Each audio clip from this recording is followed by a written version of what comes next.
Hello everyone, ये हमारा auditing and corporate governance का एट्थ वीडियो है। इसमें हम लोग रिवीजन करेंगे जितना भी अभी तक हमने कवर किया है सातों वीडियो में। ठीक है, तो सबसे पहले जो हमारा टॉपिक था वो था ऑडिट। ठीक है, तो ऑडिट क्या होता है? ये इंडिपेंडेंट एग्जामिनेशन है। ठीक है, किसका? बुक्स ऑफ अकाउंट का या इससे संबंधित जो रिकॉर्ड्स हैं उनका, किसी भी ऑर्गेनाइजेशन का, चाहे वो प्रॉफिट के लिए हो चाहे ना हो। ठीक है, किसी भी साइज या लीगल फॉर्म के हो। और ये किस लिए किया जाता है? ताकि ओपिनियन दे सके। ठीक है, जो ऑडिटर है वो अपना कि उनको कैसा जांच में क्या क्या उनको अनुभव हुआ तो उसके हिसाब से वो एक रिपोर्ट तैयार करते हैं जिसको बोला जाता है ऑडिट रिपोर्ट। ठीक है, तो यहाँ तक हमने देखा था ऑडिट के संबंध में। इसके आगे फिर क्या है कि ये ऑडिट किसके द्वारा है? Bye independent external auditor. तो जैसे हमने पहले देखा कि ऑडिट दो प्रकार की मेनली हो गई। अगर इंटरनल और एक्सटर्नल को बस देखा जाए तो एक्सटर्नल जो बाहर वाले बाहर सीए जो सीए इन प्रैक्टिस हैं वो, या फर्म को अगर हमने ऑडिट दिया है, ठीक है, जो हमारे एम्प्लॉई नहीं होने चाहिए। ठीक है, तो वो आके जब करते हैं तो मेनली ऑडिट उसी को ही बोला जाता है, एक्सटर्नल वाले को। किसी किसी केस में इंटरनल भी कंपलसरी होता है, जो हमने देखा था वीडियो में। ठीक है, क्लासिफिकेशन ऑफ ऑडिट में। ठीक है, on the basis of structure of organisation जो था, स्टैट्यूटरी ऑडिट और ठीक है government audit, private audit, internal audit. तो किसी किसी केस में किसी किसी एंटिटी को इंटरनल ऑडिट भी कंपलसरी होता है, तो ये भी करवाते हैं।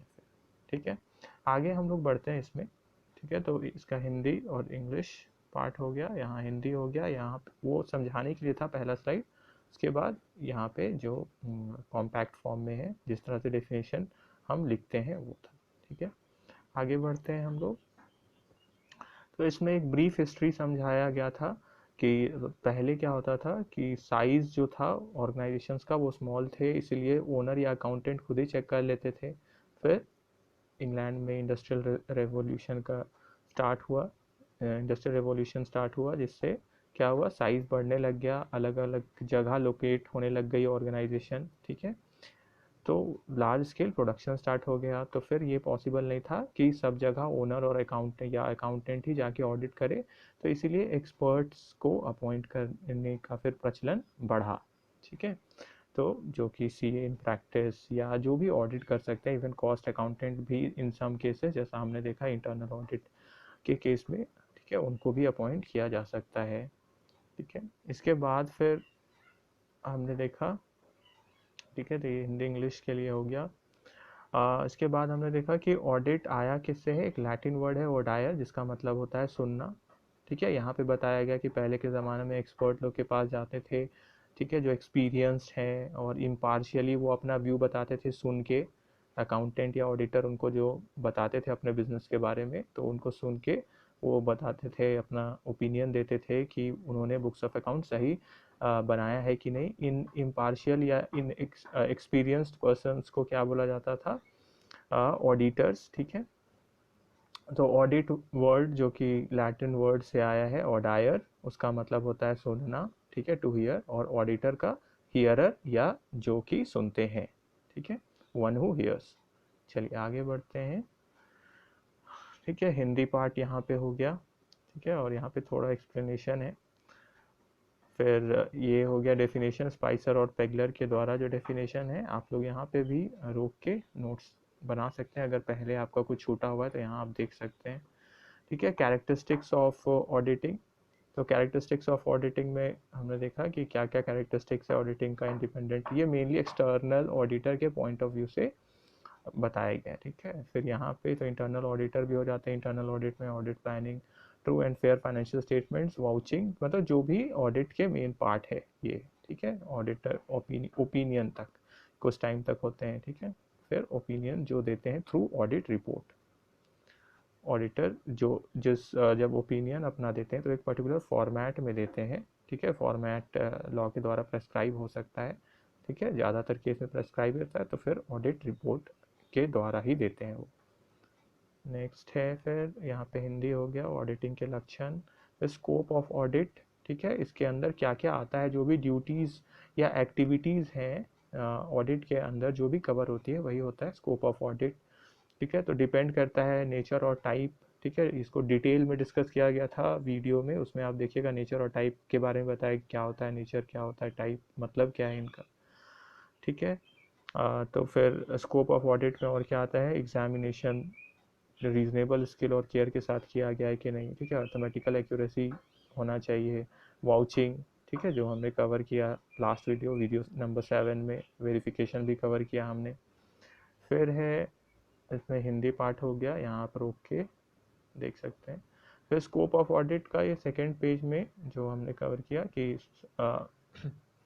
कुछ भी डाउट्स या सस्पिशंस होते हैं तो वो इन्वेस्टिगेशन के द्वारा, इंफॉर्मेशन एक्सप्लेनेशन के द्वारा कवर हो जाते हैं।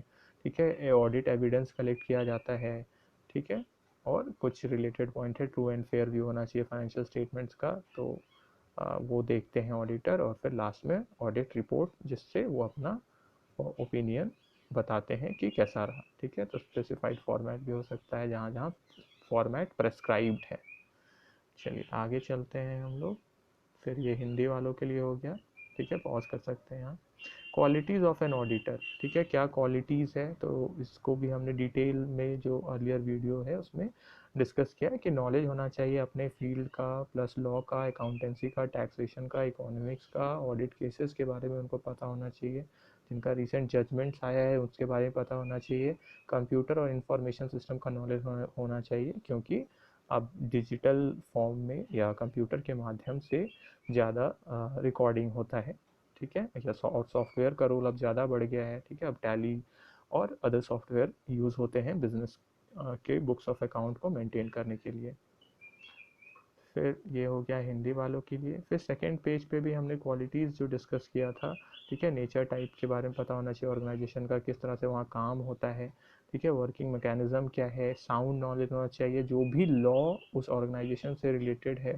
फिर जो बेसिक क्वालिटीज़ जैसे अखंडता, ईमानदारी से, ठीक है, बिना किसी पक्षपात के, ऑब्जेक्टिविटी, ठीक है, जिस काम के लिए है बिना कोई बायसनेस के, फिर इंडिपेंडेंस, कॉन्फिडेंशियलिटी, तो ये सब हमने डिस्कस किया है क्वालिटीज़ में। इसके बाद फिर ये हिंदी हो गया इसका। ठीक है, फिर ऑब्जेक्ट्स ऑफ एन ऑडिट में कि क्या है, मेन ऑब्जेक्ट जो है ऑडिट का वो एग्जामिनेशन और बुक्स ऑफ अकाउंट है, सबसे मेन ऑब्जेक्ट। ठीक है, और इसके साथ ही क्या है, ये देखना कि फाइनेंशियल स्टेटमेंट्स एक ट्रू और फेयर व्यू दे रही है कि नहीं। ठीक है, फिर सेकेंडरी ऑब्जेक्ट्स क्या है, detection of errors and frauds, ठीक है, कहाँ हो रही है वो पकड़ना एरर और फ्रॉड, और फिर इसको प्रिवेंट कर देना। ठीक है, तो मैनेजमेंट को बता के कि यहाँ पे सुधार किया जा सकता है, अकाउंटेंट को बता के कि यहाँ ये गलती हो रही है, इसको रोकना है। ठीक है, या फ्रॉड है तो उसको भी रोकना। फिर अदर ऑब्जेक्ट्स में हमने देखा क्या क्या अदर ऑब्जेक्ट्स है, प्रोटेक्शन टू द ओनर्स को प्रोटेक्शन प्रोवाइड करना, moral check on the employees, तो ये सब जो ऑटोमेटिकली ऑडिट के द्वारा अचीव कर लिया जाता है। ठीक है, तो मेनली जो है सबसे फर्स्ट प्राइम ऑब्जेक्ट्स ये है, फिर सेकेंडरी ऑब्जेक्ट्स ये है, ये ऑटोमेटिकली अचीव हो जाता है या थोड़ा सा एफर्ट से अचीव कर लिया जाता है। ठीक है, चलिए आगे बढ़ते हैं हम लोग। फिर है अंकेक्षण के उद्देश्य, ये जो हिंदी पार्ट है इसका। ठीक है, एडवांटेजेस ऑफ ऑडिटिंग कि क्या एडवांटेज है, एश्योरेंस देता है ओनर्स को, ओपिनियन देता है फाइनेंशियल स्टेटमेंट्स पे। ठीक है, ऑडिटिंग। फिर फेथ हो जाता है, मॉरल प्रेशर, तो ये सब हमने डिटेल्ड में किया था, कॉन्फिडेंस बढ़ाता है। ठीक है, करप्शन कम होता है, टैक्स लायबिलिटी जानने में मदद करता है। ठीक है, और फिर क्या है, अदर एडवांटेजेस भी है, एविडेंस के रूप में कोर्ट में पेश किया जा सकता है, और गुडविल बढ़ाता है ऑर्गेनाइजेशन का, क्योंकि जिस भी ऑर्गेनाइजेशन का ऑडिट हो गया होता है, ठीक है, तो एक उसका व्यू जो है, मतलब इमेज बढ़ जाता है, क्योंकि एक वो लॉ के रेगुलेशंस के अंदर है, ये ऑडिट करने से मतलब एक तरह से वो साबित हो जाता है। ठीक है, कि ऑडिट हुआ है, मतलब उसमें चेकिंग हो चुका है। ठीक है, कि ये लॉ का जो प्रोविजंस है उसके हिसाब से ये ऑर्गेनाइजेशन काम कर रहा है कि नहीं। तो ऑडिट रिपोर्ट तो इसीलिए इशू ही किया जाता है कि उसका एक पिक्चर मिल जाए, तो और ऑडिटर जितने भी चीज़ होते हैं उनको सुधारने में, जहाँ भी गड़बड़ हो रहा है ऑर्गेनाइजेशन में, ठीक है, मैनुअल एरर हो रहा है उसको सुधारने में मदद करते हैं। चलिए आगे। फिर लिमिटेशंस ऑफ ऑडिटिंग, तो क्या है लिमिटेशंस? टेस्ट चेकिंग होता है, ठीक है, कुछ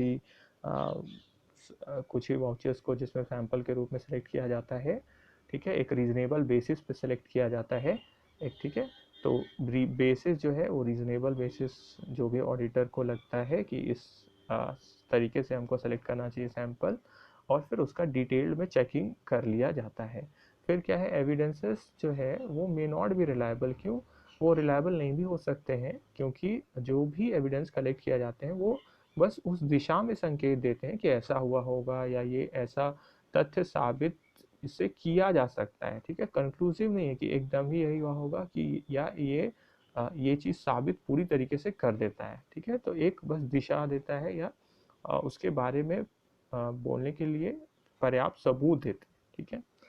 फिर रिलायंस ऑन इंटरनल कंट्रोल, ठीक है, कितना हद तक हम इंटरनल कंट्रोल पे निर्भर कर सकते हैं, ठीक है, इंटरनल कंट्रोल ठीक है कि नहीं। इंटरनल कंट्रोल क्या होता है, हमने वीडियो नंबर 6 में देखा है ये, ठीक है, internal control, internal check and internal audit वाले वीडियो में। फिर सपोर्ट ऑफ टॉप मैनेजमेंट और अदर एम्प्लॉयज एसेंशियल होता है, तभी अच्छे से ऑडिट कर सकते हैं, ठीक है, क्योंकि ऑडिटर और डिपेंड करते हैं उन पे ताकि ऑडिट बेहतर तरीके से हो सके। सारे कागजात, डॉक्यूमेंट्स, वाउचर्स उनको देने हैं, सारे डिटेल्स उनको बताने, तभी जाके हो पाएगा, तो इसलिए सपोर्ट अच्छा चाहिए होता है। अदर लिमिटेशन है कॉस्ट फैक्टर का और टाइम फैक्टर का, ठीक है, वीडियो में एक्सप्लेन्ड है ये अच्छी तरीके से, ठीक है, उसको आप रेफर कर सकते हो। फिर ये हो गया हिंदी वालों के लिए। फिर basic principles governing and audit, ठीक है, क्या क्या मूल सिद्धांत है, तो integrity, objectivity, independence, confidential, skill and competence, क्षमता होना चाहिए, कॉन्फिडेंशियलिटी, सीक्रेट्स बाहर नहीं बताया जाएगा, ठीक है, नहीं बताना है। वर्क परफॉर्म बाय अदर्स, जहाँ पे ऑडिट स्टाफ का रोल आ जाता है। डॉक्यूमेंटेशन, ठीक है, इंपॉर्टेंट पेपर्स रखने हैं, वर्किंग नोट्स रखने हैं, ठीक है, नोट्स बनाने हैं, उसको रखने हैं। प्लानिंग, ठीक है, प्लानिंग करके होता है, ऑडिट प्रोग्राम बनता है। फिर ऑडिट एविडेंस कलेक्ट किए जाने हैं, ठीक है, फिर accounting system and internal control, और फिर ऑडिट कंक्लूजन एंड रिपोर्टिंग, ठीक है। चलिए आगे देखते हैं हम लोग। ये हो गया हिंदी वालों के लिए। फिर टेक्निक्स ऑफ ऑडिटिंग, क्या क्या तकनीक इसमें यूज़ होते हैं, तो इंस्पेक्शन, ये वाउचिंग है। फिर फिजिकल वेरिफिकेशन, जो कि वीडियो नंबर 8 में ये तीनों कवर हुआ है, वीडियो नंबर 7 में, ठीक है, वहाँ आप डिटेल में इसको देख सकते हैं। इंक्वायरी कन्फर्मेशन, यहाँ पूछताछ किया जाता है कि ये ट्रांजैक्शन के बारे में अगर कहीं पे डाउट है तो। कंप्यूटेशन, कुछ कैलकुलेशंस किए जाते हैं। एनालिटिकल प्रोसीजर्स, ठीक है, देखे जाते हैं लगा के। फिर अदर अप्रोप्रिएट टेक्निक्स, ठीक है, वीडियोस में, प्रायर वीडियोस में जिसमें ये इस टॉपिक को कवर किया गया वहाँ डिटेल्ड में है। ये हो गया हिंदी वालों के लिए। फिर क्लासिफिकेशन ऑफ ऑडिट में हमने देखा कि कैसे ऑडिट को क्लासिफाई किया जाता है, वर्गीकरण क्या है, तो एक ऑर्गेनाइजेशन स्ट्रक्चर है, दूसरा प्रैक्टिकल पॉइंट ऑफ व्यू, व्यवहारिक दृष्टिकोण से। आगे है तो इसका फिर एक्सप्लेनेशन आ जाता है कि ऑर्गेनाइजेशन स्ट्रक्चर के बेसिस पे 4 पार्ट्स में डिवाइड कर दिया गया है। Statutory audit, private, government audit और इंटरनल ऑडिट, ठीक है। तो स्टैट्यूटरी जो लॉ के द्वारा मैंडेटरी है, ये कंपलसरी है, ठीक है, यहाँ पे कंपल्सन नहीं है, एक्सेप्ट कभी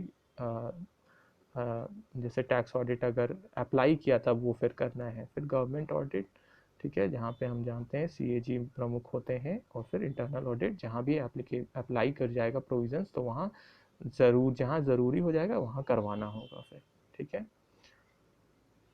ठीक है, तो क्लासिफिकेशन ऑफ ऑडिट, और ये हिंदी वालों के लिए हो गया, यहाँ पॉज कर सकते हैं। नेक्स्ट है प्रैक्टिकल पॉइंट ऑफ व्यू से इतने इतने भागों में बांटा गया है। कंटिन्यूस ऑडिट, जैसे जो लगातार चलते हैं ऑडिट, उनको बोला जाता है। फिर annual, periodical, final, completed, last में जो हम लोग करवा रहे हैं।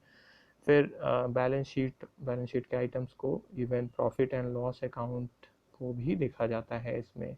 कैश ऑडिट, फिर ये अलग अलग टाइप्स के ऑडिट हो गए, ठीक है, ये रिसेंट टाइप्स के ऑडिट है। Cost audit, management audit, operational audit, social audit, inflation, ठीक है, तो इसका अलग से हमारा चैप्टर भी है।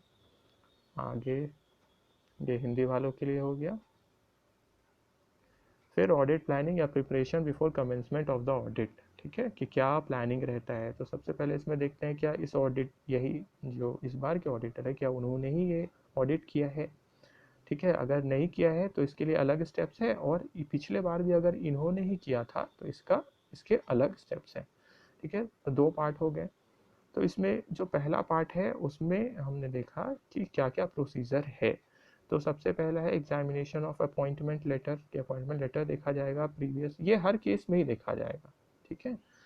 तो फिर communication with the previous auditor. यहाँ पे एक बात ध्यान रखिएगा, वीडियो में उस समय एक चीज़ छूट गया था, यहाँ रिटर्न कम्युनिकेशन होना चाहिए था, ठीक है। रिटर्न में कम्युनिकेट किया जाता है प्रीवियस ऑडिटर से, मतलब जो पहले इस संस्थान ऑडिट कर चुके हैं, अगर कोई जिन्होंने किया है तो उनसे रिटर्न कम्युनिकेशन किया जाता है, और उनसे पूछा जाता है कि आपको कोई ऑब्जेक्शन तो नहीं है, या अगर आप स्पेशली कुछ बताना चाहते हैं तो वो आप बता सकते हैं, ठीक है। तो उनसे कंफर्मेशन कम्युनिकेशन करना इम्पॉर्टेंट है, ठीक है। कोड में आता है चार्टर्ड अकाउंटेंट्स एक्ट 1949, ठीक है। तो एक ये कोड है कि वो मतलब आपको बात करना है, अगर कोई प्रीवियस ऑडिटर है तो उनसे रिटर्न में कम्युनिकेशन करना है, ठीक है। तो यहाँ रिटर्न कम्युनिकेशन आप ज़रूर कर लीजिएगा, लिखित, ठीक है, पिछले ऑडिटर के साथ लिखित संचार, ठीक है। इसके बाद है स्कोप ऑफ ऑडिट देखते हैं हम लोग, और ऑब्जेक्ट पता करते हैं क्या ऑब्जेक्ट है ऑडिट का, ठीक है, अपॉइंटमेंट लेटर से। और भी अलग अगर कोई लॉ है तो उस संबंधित लॉ है तो लॉ को भी हम लोग देखते हैं। फिर एसेंशियल डॉक्यूमेंट्स को देखा जाता है। तो ये बाकी सब पॉइंट्स आप वीडियो में डिटेल में देख सकते हैं। मेरे हिसाब से वीडियो नंबर 5 है इसका, ऑडिट प्लानिंग का, ठीक है। आगे चलते हैं। तो हिंदी इंग्लिश इसी में ही है दोनों, ठीक है। फिर और क्या क्या पॉइंट था, ऑडिट प्रोग्राम बनाते हैं, किस तरह से ऑडिट किया जाएगा, इंस्ट्रक्शन देते हैं एम्प्लॉयज़ को, रेडी रखिए सारा चीज़, हम लोग इस दिन से ऑडिट करेंगे, या कोई भी बात हुआ तो इंस्ट्रक्शन दिया जाता है, काम को बांटा जाता है ऑडिट स्टाफ में, ठीक है। कब से करेंगे वो तय किया जाता है और बता दिया जाता है ऑर्गेनाइजेशन को। और इसके अलावा कुछ अदर स्टेप्स हैं जो भी ऑडिटर को लगते हैं, तो वो स्टेप भी आ जाएंगे, ठीक है। कंप्लीट लिस्ट ये नहीं है, इसके अलावा भी जो भी इम्पोर्टेंट स्टेप्स लगते हैं ऑडिटर को, उनका पालन किया जाएगा, ठीक है। फिर ये हो गया जिसका ऑडिट हमने ही पिछले बार किया था। तो उसके केस में क्या है कि इसमें प्रीवियस एक्सपीरियंस बहुत हेल्पफुल हो जाता है, क्योंकि हमने ही किया है ऑडिट पिछले बार भी, तो हमारा एक्सपीरियंस है उस एंटिटी के साथ।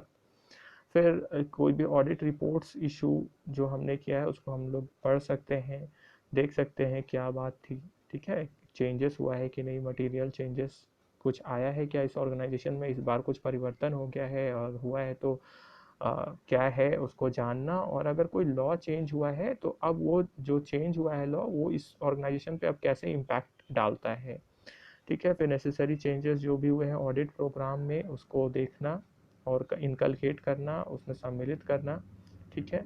और ठीक है, मतलब ऑर्गेनाइजेशन में जो भी चेंजेस हुए हैं उसके हिसाब से ऑडिट प्रोग्राम को भी चेंज करना, ठीक है, ठीक है। और नया लॉ आया है तो उसके हिसाब से तो ऑटोमेटिकली ऑडिट प्रोग्राम चेंज हो ही जाएगा, ठीक है। जैसे पहले 20,000 से ऊपर का कैश ट्रांजैक्शन नहीं होना चाहिए था, ठीक है, ये था लॉ। अब जैसे हम जानते हैं कि अब ये इस लिमिट को 10,000 कर दिया गया है, तो ये लॉ चेंज होते रहते हैं, ठीक है, हो सकता है फिर और चेंज हो जाए, तो इसके हिसाब से चेक होता है, वाउचिंग होता है, या अदर एस्पेक्ट्स जो ऑडिट के हैं वो कवर होते हैं। फिर division of the audit work etcetera, ठीक है। तो बाकी पॉइंट्स भी जो एप्लीकेबल होंगे वो भी फॉलो किए जाएंगे, ठीक है। तो यहाँ हो गया। फिर हमने कवर किया इंटरनल कंट्रोल, इंटरनल चेक और इंटरनल ऑडिट, ठीक है। तो इंटरनल कंट्रोल क्या होता है, ये सम होता है इंटरनल चेक का, इंटरनल ऑडिट, और इसके अलावा भी कोई अदर कंट्रोल्स हैं।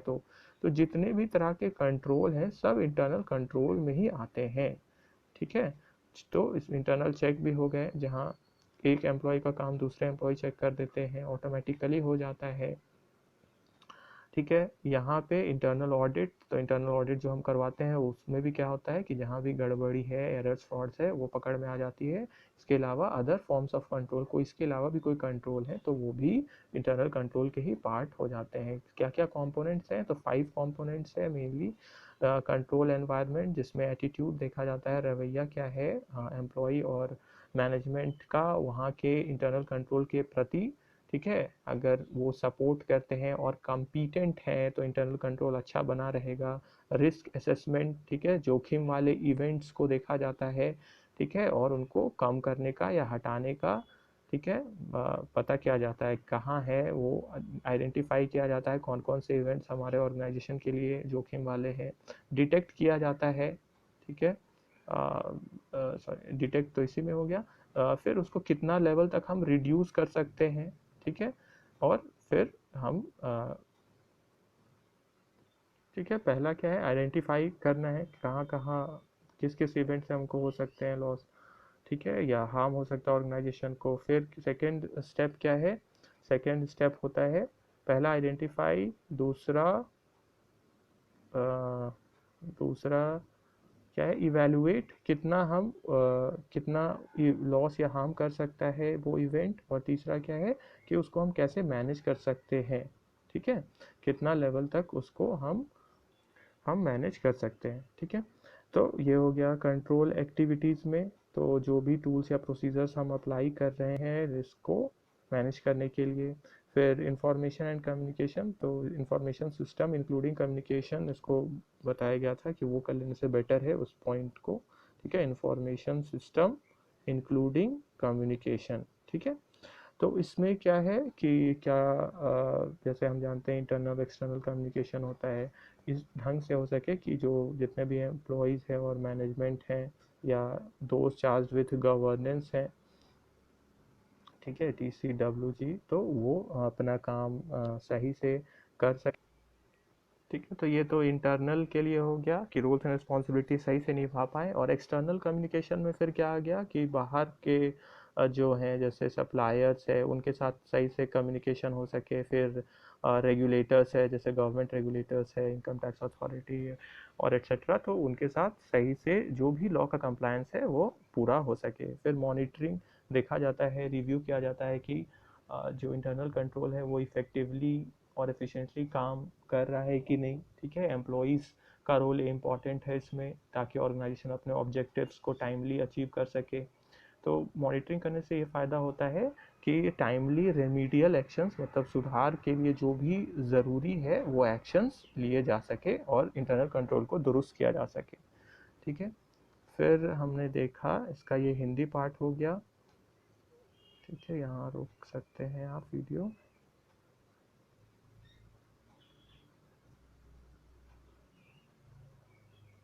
ठीक है, वीडियो नंबर 5 में डिटेल में एक्सप्लेनेशन है इसका, यहाँ कुछ डेफिनेशंस हो गए, ठीक है, और इंटरनल चेक क्या होता है मेनली कि एक एम्प्लॉय का काम दूसरा एम्प्लॉय भी चेक कर सके, एक ट्रांजैक्शन का पूरा जिम्मेदारी एक इंसान को, एक ही एम्प्लॉय को ना मिले, जिससे गड़बड़ी होने का या एरर होने का पॉसिबिलिटी कम हो सके, तो बिना मिली भगत के गड़बड़ी नहीं कर सकते हैं वो, ठीक है। डीप ओला भी बोलते हैं इसको, क्या कंटिन्यूस इंटरनल ऑडिट की तरह ये काम करता है इंटरनल चेक, क्योंकि एक एम्प्लॉय का काम दूसरे एम्प्लॉय के द्वारा चेक हो जाता है। फिर सिस्टम ऑफ इंटरनल चेक किस पे बेस्ड है, principle of division of labour, ठीक है, क्यों काम को बांट दिया जाता है, ठीक है। चलिए आगे है, ये इसका हिंदी पार्ट हो गया। फिर इंग्लिश में लास्ट में, फिर इसमें मतलब इसका जो लास्ट पार्ट है वो क्या है, इंटरनल ऑडिट। तो इंटरनल ऑडिट क्या होता है, जब इंटरनल ऑडिटर के द्वारा होता है, वो एम्प्लॉय हो भी सकते हैं या नहीं भी हो सकते हैं ऑर्गेनाइजेशन के, कुछ ऑर्गेनाइजेशंस को ये कंपलसरी है, ठीक है, मैंडेटरी है कि उनको इंटरनल ऑडिटर अपॉइंट करना होगा, ठीक है। क्या प्रोविज़न है, 138 सबसेक्शन 1, जिसको रूल 13 के साथ पढ़ा जाता है, कंपनीज अकाउंट्स रूल 2014 का। फिर 138(1) क्या बोलते हैं कि वैसे पर्सनस को अपॉइंट कर सकते हैं, ठीक है, जो कि कौन हो सकते हैं, सीए हो सकते हैं, कॉस्ट अकाउंटेंट हो सकते हैं, या कोई भी दूसरे प्रोफेशनल जो कि बोर्ड डिसाइड करती है कि ये हमारा इंटरनल ऑडिट करेंगे, ठीक है। ये हिंदी वालों के लिए हो गया। इसके बाद है audit procedure, vouching and verification. तो इसमें हमने देखा कि वाउचर क्या होता है, कोई भी डॉक्यूमेंट्री एविडेंस किसी भी ट्रांजैक्शन के प्रति जो है। फिर वाउचिंग क्या होता है, verification of authority and authenticity कि सही है कि नहीं, ठीक है। वाउचर जहां हम जानते हैं कि कोई भी ट्रांजैक्शन वाउचर के बेसिस पर ही रिकॉर्ड होता है, ठीक है।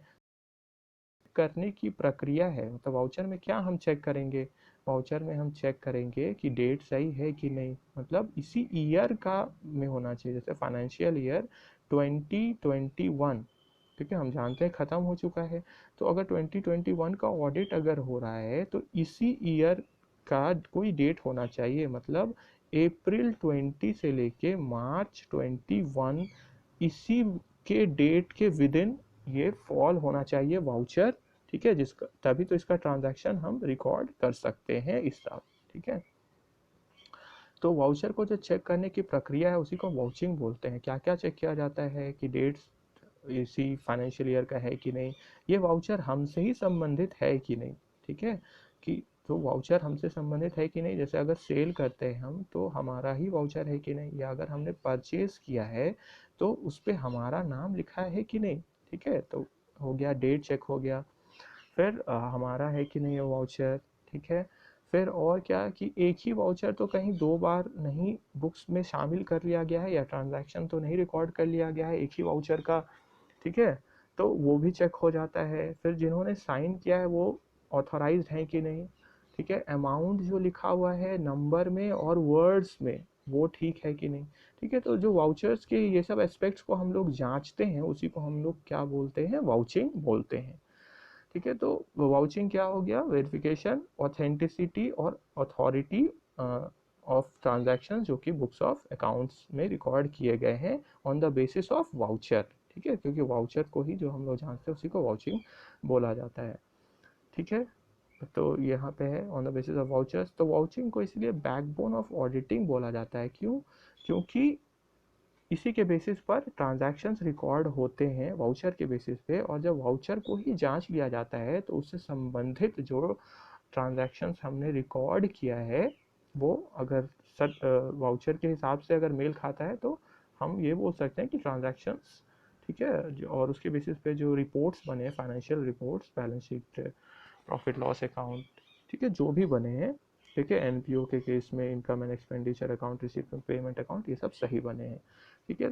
और every examination is part of vouching, तो इसीलिए क्योंकि वाउचर के बेसिस पर ही ट्रांजैक्शंस रिकॉर्ड होते हैं, ठीक है, तो इसीलिए जितने भी एग्जामिनेशन है वो एक तरह से वाउचिंग के ही पार्ट हो गए, ठीक है। आगे चलते हैं, ये इम्पोर्टेंट है आपके एग्जाम के लिए भी, ठीक है, why vouching is called the backbone of auditing, ठीक है, ये हिंदी वालों के लिए हो गया। फिर वेरिफिकेशन, आपको पढ़ना चाहिए वैसे हिंदी और इंग्लिश भी, जिससे क्लैरिटी अच्छे से आए, ठीक है। चलिए, फिर वेरिफिकेशन में क्या है, वेरिफिकेशन मतलब होता है प्रूविंग द ट्रुथ या कंफर्मेशन ऑफ द ट्रुथ। तो इसमें क्या देखा जाता है, एसेट्स और लाइबिलिटीज़ को देखा जाता है कि उसके बारे में जो भी एक, मतलब वो असली में प्रेजेंट है कि नहीं, फिजिकली प्रेजेंट है कि नहीं, बुक्स में तो हम शो कर रहे हैं, ठीक है, फर्नीचर्स, प्लांट एंड मशीनरी इतना रुपया, पर वो क्या असली में है ऑर्गेनाइजेशन के पास, ठीक है। तो फिजिकल प्रेजेंस चेक किया जाता है कि असली में वो प्रेजेंट है कि नहीं, ओनरशिप क्या ये हमारे ही है, फिर पोजेशन या मेरे पास ही है ये, ठीक है, प्रेजेंस ऑफ एनी चार्ज कि इस पर कोई भार तो नहीं है, हमने कहीं गिरवी तो नहीं रखा है, फिर इसका मनी वैल्यू कि जितने में इसको शो किया जा रहा है क्या वो सही है, जिसको वैल्यूएशन भी हम बोलते हैं, इसीलिए बोला जाता है वैल्यूएशन किसके अंडर आता है, वेरिफिकेशन के अंडर ही आता है, क्योंकि वेरिफिकेशन का अलग अलग पार्ट्स है, तो उसमें एक वैल्यूएशन भी जो जिसमें हम मनी वैल्यू देखते हैं एसेट्स और लायबिलिटीज़ का, वो भी कवर हो जाता है। तो जो एक्यूरेसी है आइटम्स का जो भी बैलेंस शीट में अपीयर कर रहे हैं, एसेट्स आइटम्स मतलब एसेट्स और लायबिलिटीज जो भी शो हो रहे हैं वो सही है, ठीक है, वो जांच लिए जाते हैं किसमें, वेरिफिकेशन में, कि ठीक है कि नहीं, ठीक है, सटीकता जांच ली जाती है।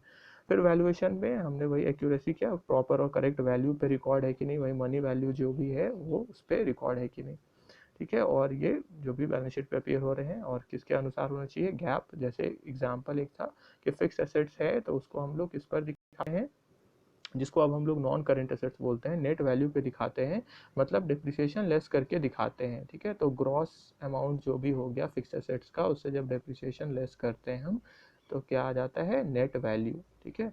तो ग्रॉस वैल्यू से जब हम डिप्रिसिएशन लेस कर देंगे तो नेट वैल्यू आ जाएगा। तो ये जो डिप्रिसिएशन, ये कौन बताता है, गैप बताता है कि डिप्रिसिएशन आपको डिडक्ट करना है किससे, फिक्स्ड नॉन करेंट एसेट से। नेक्स्ट आगे बढ़ते हैं हम लोग। तो ये हिंदी वालों के लिए हो गया। फिर यहाँ पे एक ब्रीफ कंपैरिजन था वाउचिंग, वेरिफिकेशन एंड वैल्यूएशन का, ठीक है, जिसमें बताया गया कि वैल्यूएशन जो है वो पार्ट है वेरिफिकेशन का, ठीक है, उसके तहत आता है, डिपेंड करता है वाउचिंग पर, ठीक है, और ये किसके बाद आता है, वाउचिंग के बाद, लेकिन वेरिफिकेशन से पहले, ठीक है। क्यों वेरिफिकेशन से पहले, क्यों, क्योंकि अच्छा वाउचिंग के बाद क्यों, क्योंकि पहले वाउचिंग ही किया जाता है, ठीक है, और वाउचिंग करके ही ये कि साबित किया जाता है कि ट्रांजैक्शन सही है कि नहीं, उसके बाद ही तो आगे हम लोग प्रोसीड करते हैं। तो इसलिए सारे जितने भी निरीक्षण है वो वाउचिंग के ही पार्ट है। और वेरिफिकेशन से पहले कैसे आता है, क्योंकि वेरिफिकेशन में अलग अलग पार्ट्स है, हमने देखा एग्जिस्टेंस असली में है कि नहीं वो जांचना, ओनरशिप, ठीक है, फिर ओनरशिप के बाद हमने देखा कि ये और पोजेशन हमारे पास है कि नहीं, ठीक है, कोई चार्ज है कि नहीं एसेट्स या लाइबिलिटीज़ का, और लास्ट में मनी वैल्यू जिसको वैल्यूएशन बोला जाता है। तो यही तो वैल्यूएशन है, ठीक है, जो लास्ट स्टेप है। तो वो किसके अंदर आया, वेरिफिकेशन तो पहले वैल्यूएशन होता है, ठीक है, वेरिफिकेशन तो बाद का बात है, जब ये सब चीज़ हो जाए, वैल्यूएशन भी हो जाए, तब वेरिफिकेशन कंप्लीट माना जाता है, इसीलिए वेरिफिकेशन से पहले, ठीक है। फिर वेरिफिकेशन बड़ा है वैल्यूएशन से, क्योंकि वैल्यूएशन इसका पार्ट है, इसके अंदर आता है, और ये डिपेंड करता है वाउचिंग और वैल्यूएशन दोनों पर, ठीक है, ठीक है, क्योंकि वाउचिंग तो सब एग्जामिनेशन का पार्ट है, तो सबसे पहले तो वाउचिंग ही हर चीज़ में आएगा, और वैल्यूएशन होने के बाद ही हम लोग बोल सकते हैं वेरिफिकेशन कंप्लीट हुआ। सारा चीज़ जब पांचों पार्ट इसका कंप्लीट होता है वेरिफिकेशन का, तभी कंप्लीट मानते हैं।